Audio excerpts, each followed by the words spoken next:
Alright guys, let's begin the video. This is the third cycle before Joy Boy's era.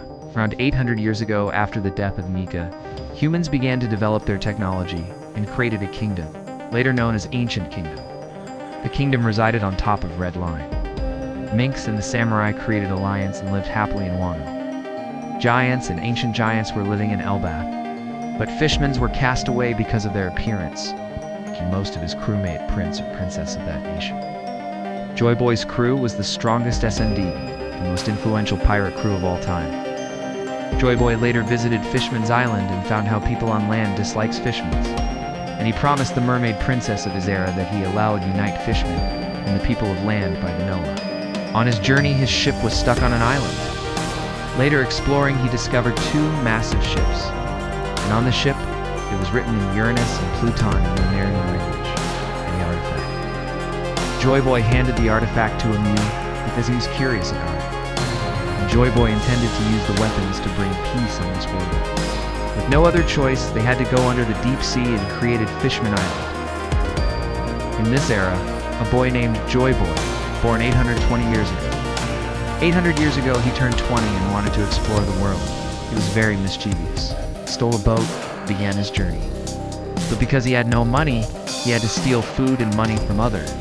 He started making piracy, hence making him the first pirate in history. In his journey, he traveled many islands and spreading his bad name. And in one island, he found a strange fruit. Because he was hungry, he ate it, but the taste felt odd. But soon later, he began to realize that he could stretch his body.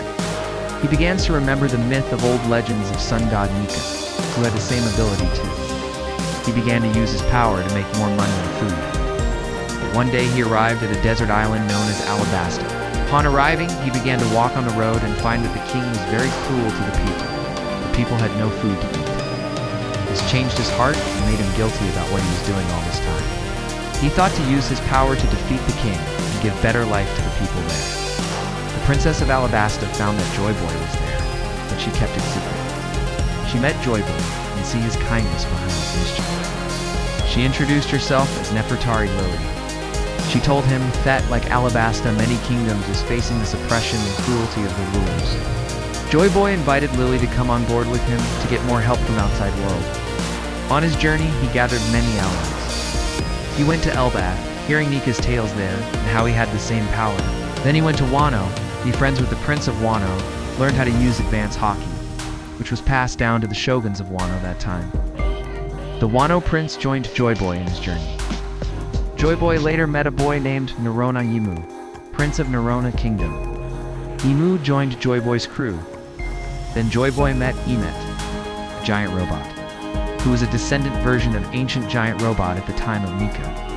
Then he met a small baby elephant named Zunisha. He kept Zunisha as a part of his crew like a cute pet. Then later Joy Boy met a Lunarian who invited Joy Boy and his crew to Red Line, where Joy Boy saw the Noah.